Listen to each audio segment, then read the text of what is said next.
हाय, सबको जय मसीह की, प्रेज द लॉर्ड। मैं पिता परमेश्वर का धन्यवाद देना चाहता हूँ। फिर से एक बार उसने मुझे आपके सामने आने का मौका दिया, आप लोगों के साथ परमेश्वर का वचन शेयर करने का मौका दिया। उम्मीद करता हूँ कि इस वचन को जो सुन रहे जो लोग, उन्हें भी आज के वचन से आशीष मिलेगी। और प्रभु से मेरी यही प्रार्थना है कि मैं जो भी वचन बांटूंगा, आप लोग जो भी वचन सुनोगे, उससे हम दोनों भी आशीषित हो। चले आइए हम प्रार्थना करते हैं।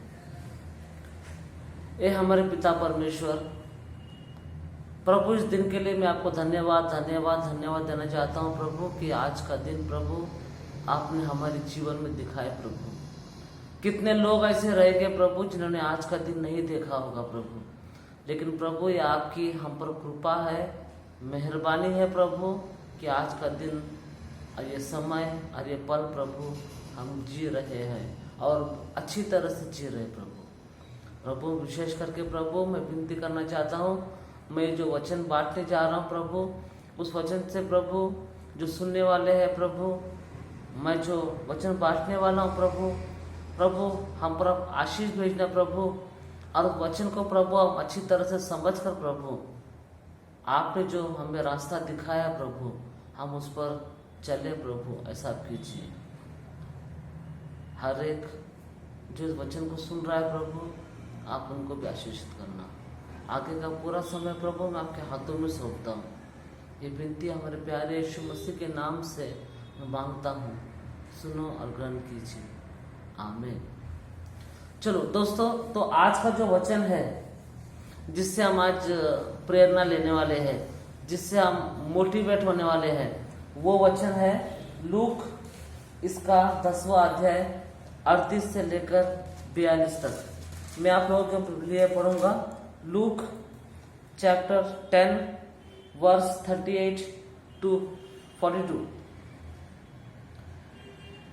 मार्था और मरिया। यीशु और उनके शिष्य यात्रा कर रहे थे। तब यीशु एक गांव में आए। वहां मार्था नामक एक महिला ने अपने यहाँ उनका स्वागत किया। उसकी मरियम नामक एक बहन थी। वो प्रभु यीशु के चरणों में बैठकर यीशु की शिक्षा सुन रही थी। परंतु मार्था सेवा सत्कार के अनेक कार्यों में उलझी हुई थी। उसने सामने आकर कहा, प्रभु आपको कुछ भी चिंता नहीं कि मेरी बहन ने सेवा सत्कार का पूरा भार मुझ अकेली पर ही छोड़ दिया है। उससे कहिए कि वो मेरी सहायता करे। प्रभु ने उसे उत्तर दिया, मार्था मार्था, तुम बहुत सी बातों के विषय में चिंतित और परेशान हो, जबकि केवल एक ही बात आवश्यक है। मरियम ने उस सर्वोत्तम भाग को चुना है, वो उससे नहीं छीना जाएगा। और एक हम वचन पढ़ेंगे, मैथ्यूज 19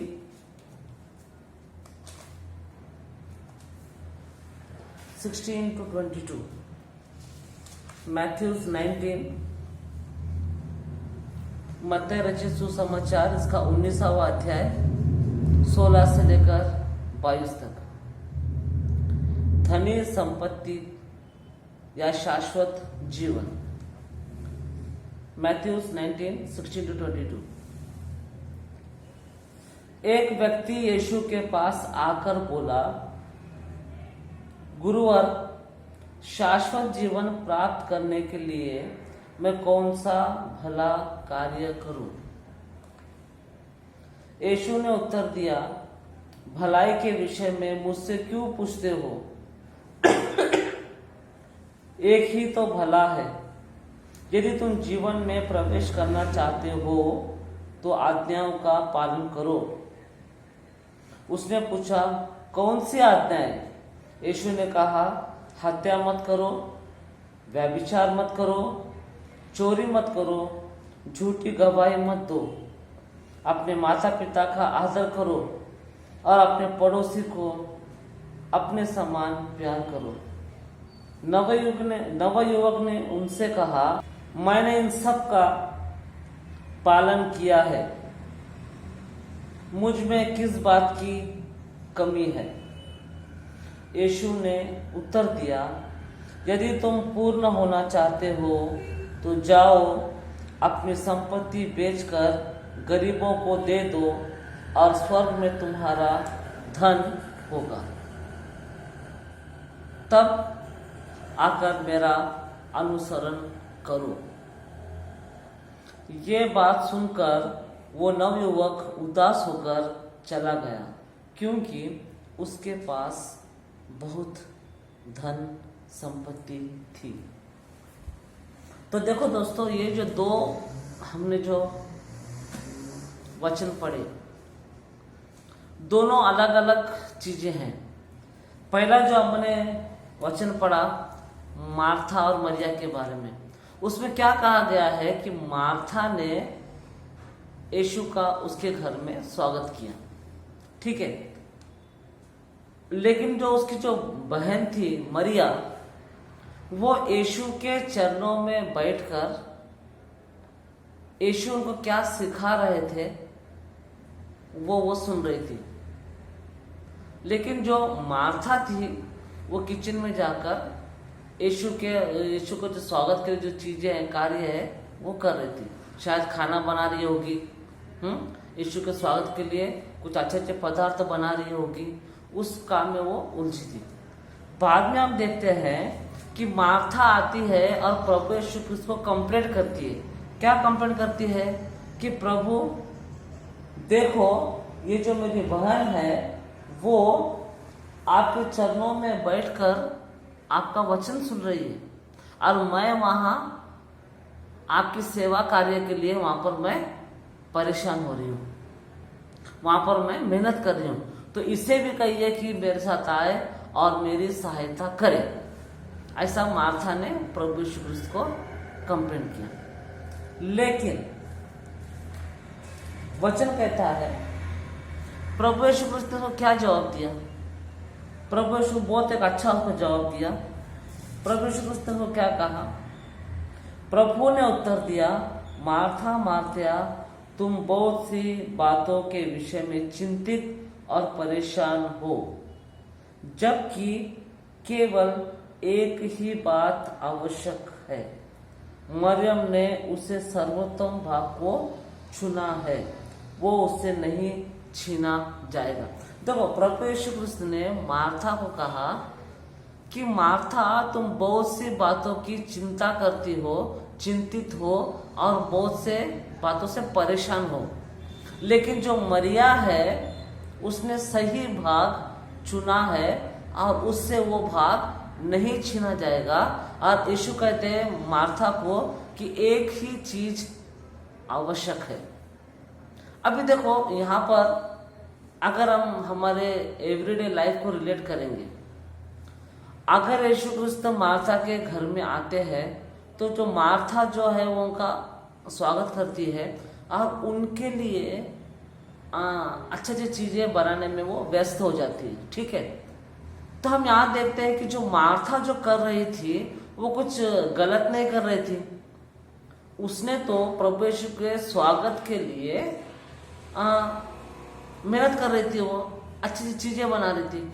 फिर भी प्रभु यीशु क्रिस्त कहते हैं कि तुम बहुत सी बातों क्या करती हो, चिंता करती हो, लेकिन एक ही बात की क्या है, एक ही बात आवश्यक है और वो तुम्हारे बहन ने चुना है। यहाँ पर प्रभु यीशु क्रिस्त ये बताना चाहते थे कि मार्था, तुम जो कर रही हो वो सही है, ठीक है, लेकिन उसके पहले जो आवश्यक जो बात है वो तुमने करनी चाहिए थी। और यीशु मसीह के हिसाब से, उनके अनुसार आवश्यक बातें उस वक्त की एकदम आवश्यक बात क्या थी?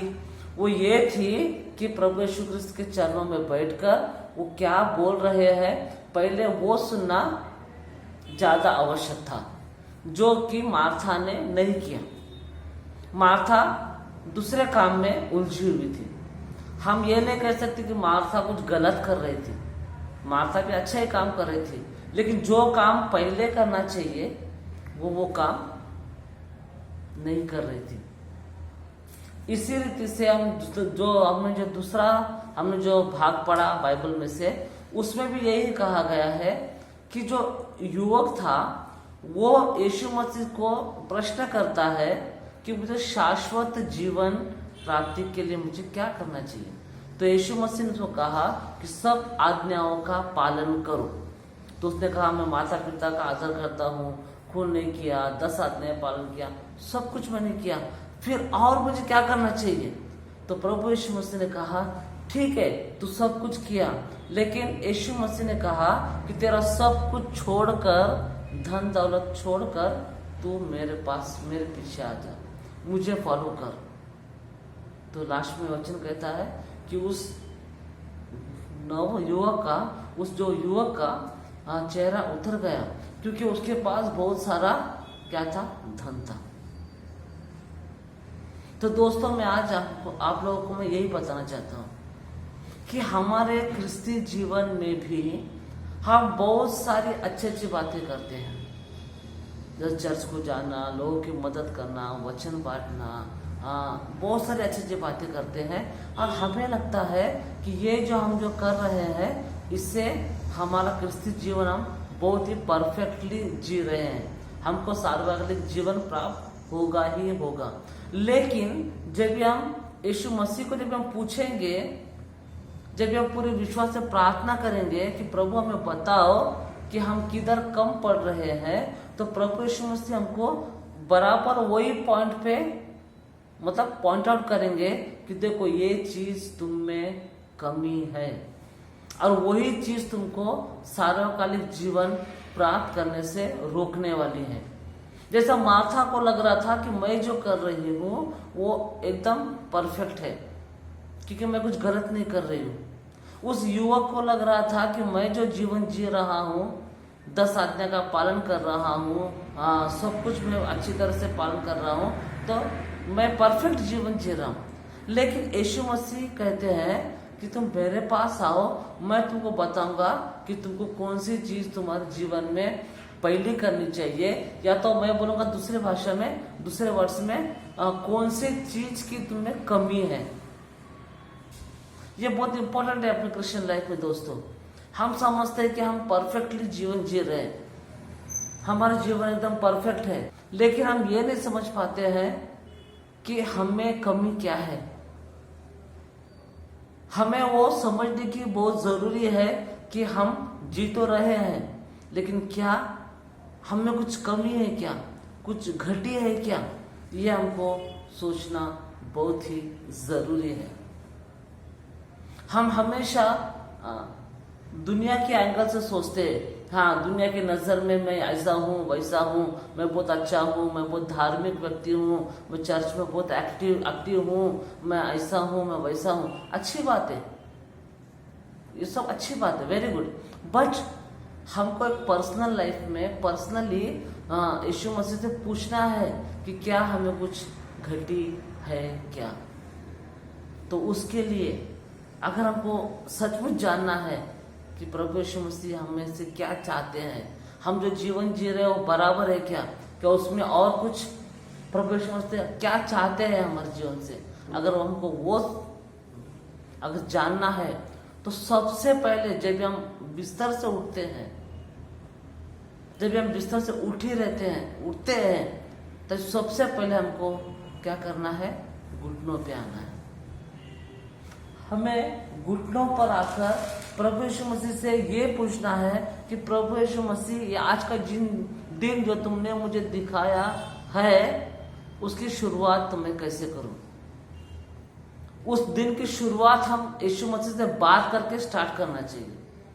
अगर हम यीशु मसीह से बात करके अगर हम दिन की शुरुआत कर रहे हैं, तो ऑटोमेटिकली प्रभु हमें उतनी बुद्धि देगा, सुबुद्धि देगा पूरे दिन भर में, ताकि हम वही चीज करेंगे जो हमारे परमेश्वर को पसंद है। हमारे हर चीज में हमको सक्सेस मिलेगा। हम सुबह उठते बराबर हम क्या करते हैं, अलग अलग टाइप के विचार हमारे दिल में आते हैं। आज ऑफिस में क्या होगा, ऑफिस में ये काम है, ये टारगेट है, मुझे ये करना है, वो करना है। फिर किसी को पैसे की चिंता होती है, अलग अलग टाइप की हमें चिंता सताती है। तो हम उस चिंता में उठते हैं और हमारे काम में लग जाते हैं। लेकिन अगर हम उठते बराबर अगर हम घुटनों पे आएंगे, अगर हम पूरी तरह से सरेंडर कर देंगे यीशु मसीह को और ये कहेंगे कि अब यीशु मसीह, परमेश्वर पिता, मुझे नहीं पता कि दिन भर में आज क्या होने वाला है, मुझे संभालिए, मुझे सुबुद्धि दीजिए कि मैं क्या करूं। तो परमेश्वर आपको इतनी सुबुद्धि देंगे कि जो चीजें आपको पहले करनी चाहिए, पिता परमेश्वर के हिसाब से वही चीज आप पहले करोगे। आप चिंता छोड़ दोगे, आप फिक्र करना छोड़ दोगे, क्योंकि आपने जो शुरुआत की है वो आपने यीशु मसीह से बात करके शुरुआत की है।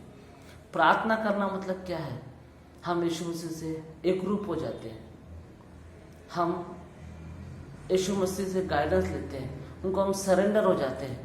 अगर हम प्रार्थना से अगर हम दिन की शुरुआत करेंगे तो हमें ऑटोमेटिकली वो ज्ञान हमें आ जाएगा, वो हमें बातें परमेश्वर हमारे मन में डालेगा जो हमको पहले करनी चाहिए, क्योंकि हमने उसको प्रथम स्थान दिया है।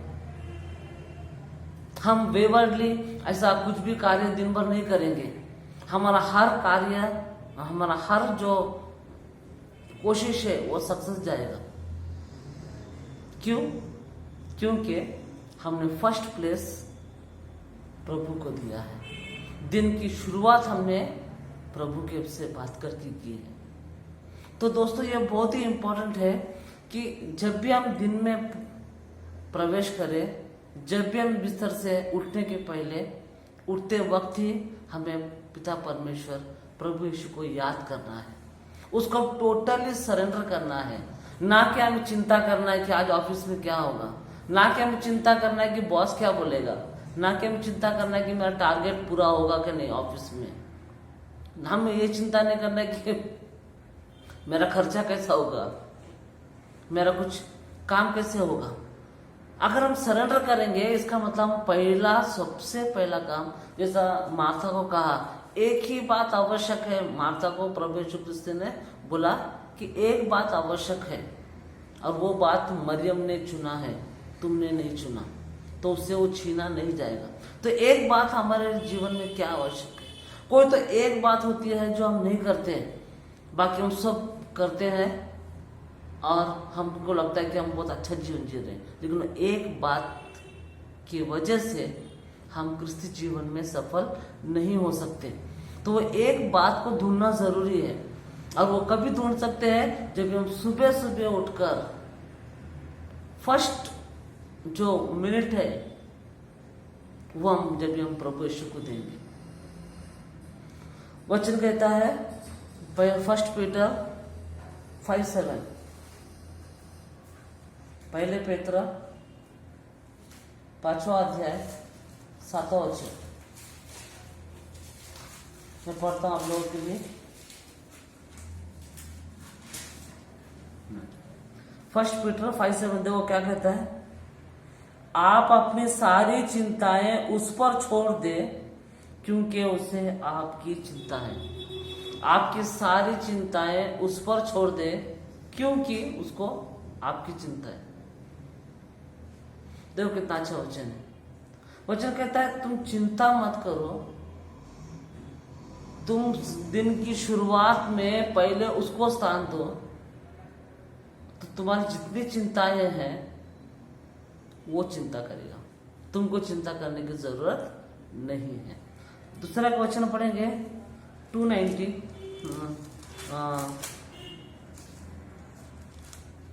फिलिपियंस 4:6। फिलिपियों की किताब इसकी 4वां अध्याय और 6वां वचन देखो क्या कहता है, किसी बात की चिंता न करे, हर जरूरत में प्रार्थना करे और विनय तथा धन्यवाद के साथ परमेश्वर के सामने अपने निवेदन प्रस्तुत करे। इधर वही कहा, किसी बात की चिंता न करे, अपने जो भी निवेदन है प्रार्थना के जरिए परमेश्वर के सम्मुख रखिए। तो दोस्तों कितना मोटिवेटिंग वचन है ये, कि वचन कहता है कि तुमको चिंता करने की जरूरत ही नहीं है। एक ही चीज की तुम में कमी है, जैसा मार्था को बोला एक ही चीज की आवश्यकता है, जैसा उस युवक को कहा कि तुम एक ही काम करो, सब काम करते हो ठीक है, सब आज्ञा पालन करते हो, सब ठीक है, लेकिन एक ही काम करो जिसकी वजह से तुम्हें रुकावट आ रही है। और वो काम है, उस युवक को क्या कहा, उस युवक को कहा कि तू तेरी सारी धन संपत्ति छोड़कर मेरे पीछे आ जा, क्योंकि वही एक चीज है जो तेरे को रोक रही है। तो हमें कोई चीज रोक रही है, यह हमें जानना जरूरी है। हमें लगता है हमारे समझ पे हम भरोसा करते हैं, हमको लगता है हम बहुत अच्छा जी रहे, हम बहुत अच्छा लाइफ जी रहे, स्पिरिचुअल लाइफ भी हमारा बहुत अच्छा है। बट एक चीज ऐसी रहती है जो अपने मनों में हमको झांक कर देखना है, और वो समझ कभी आएगी जब भी हम पहला स्थान परमेश्वर को देंगे। जब भी दिन का पहला जो क्षण है, जब भी हम परमेश्वर को देंगे, तभी परमेश्वर हमको गाइड करेंगे। क्योंकि नीति वचन कहता है, नीति वचन 3 अध्याय 5 और 6, तू अपनी समझ का सहारा न लेना, वरन संपूर्ण हृदय से प्रभु पर भरोसा करना। अपने सब कार्यों में तू प्रभु को स्मरण करना, वो तेरे कठिन मार्ग को सरल कर देगा। अपने सब कामों में प्रभु को स्मरण करना। ऑफिस में टारगेट पूरा करने का काम हो, ऑफिस में कुछ भी जो अपने पर रिस्पॉन्सिबिलिटी का काम हो, या घर पे कुछ काम हो, किसी का पैसे का लेन देन का काम हो, फाइनेंशियल टेंशन हो, कुछ भी रिलेशंस का प्रॉब्लम हो, फैमिली में कुछ भी है, जो भी प्रॉब्लम्स है, वो वचन कहता है अपनी समझ का सहारा न लेना, प्रार्थना से अपने निवेदन पेश करो, ऐसा लिखा है बाइबल में। अगर हम ये करेंगे तो प्रभु यीशु मसीह पिता परमेश्वर हमें क्या करेंगे, हमें वो समझ देंगे कि हमें क्या करना चाहिए। तो हमको सब काम में हमको क्या मिलेगा, सक्सेस मिलेगा। तो इसके लिए दोस्तों सबसे पहली बात हमें यही करना है कि हम में क्या कमी है वो ढूंढना है। वो कभी ढूंढ पाएंगे अपन जब हम हमारे जीवन में प्रथम स्थान किसको देंगे, प्रभु परमेश्वर को देंगे। तो आज के वचन में तो हम लोगों ने यही सीखा कि हमें अपनी समझ पे सहारा न लेना है, हमें अपनी समझ पर हमें डिपेंडेंट नहीं रहना है, पूरी तरह से हमें परमेश्वर को हमको सरेंडर करना है, और फिर परमेश्वर हमको हर बात में सक्सेस देंगे। हमें चिंता नहीं करना है, हमें सब पूरा उनको परमेश्वर के पास हमारे निवेदन रखना है प्रार्थना द्वारा। ये सब कभी कर सकते हैं जब भी हम सबसे पहला प्रथम स्थान हम परमेश्वर को देंगे, तभी हमको परमेश्वर ऐसी ऐसी चीजें बताएगा जो हम सोच भी नहीं सकते। इतने ज्ञान से हमें भरेगा अगर हम प्रथम स्थान परमेश्वर को देंगे। हम एक और वचन पढ़ेंगे, 2 कुरिन्थियों की किताब का 4 अध्याय और 8वां वचन, 2 Corinthians chapter 4 verse 18। इसलिए हमारी आंखें दृश्य पर नहीं बल्कि अदृश्य वस्तुओं पर टिकी हुई है, क्योंकि जो वस्तुएं हम देखते हैं वे अल्पकालिक है, अनदेखी वस्तुएं अनंत काल तक बनी रहती हैं। पौल कहता है जो वस्तुएं हम देखते हैं वो कुछ समय के लिए है, अल्पकालीन है, लेकिन जो सार्वकालिक जो चीजें हैं उनको हमको देखना है, उनको हमको समझना है। वो कभी हो सकता है जब हम प्रथम स्थान प्रभु यीशु मसीह को देंगे। तो दोस्तों, आज के हम इस वचन से ये सीखेंगे कि हमें प्रथम स्थान परमेश्वर को देना है। You have to give first place to God. अगर हम वो देंगे तो सारी बातें विल फॉल इन प्लेस। इसलिए मैं कहता हूं, make prayer your first priority rather than the last resort. Once again I repeat, make prayer your first priority rather than the last resort. मतलब आखिरी पर्याय, प्रार्थना ही मेरी आखिरी पर्याय है, ऐसा पकड़कर मत चलिए कभी भी। प्रार्थना ये मेरी पहली पर्याय, मतलब फर्स्ट प्रायोरिटी है, ये कर कर आप अपना जिंदगी जियो। हम अगर ऐसा जिंदगी जिएंगे प्रार्थना को प्रायोरिटी देकर, प्रार्थना को प्रायोरिटी देना मतलब यीशु मसीह को प्रायोरिटी देना, तो हमारे सब काम अच्छी तरह से होंगे।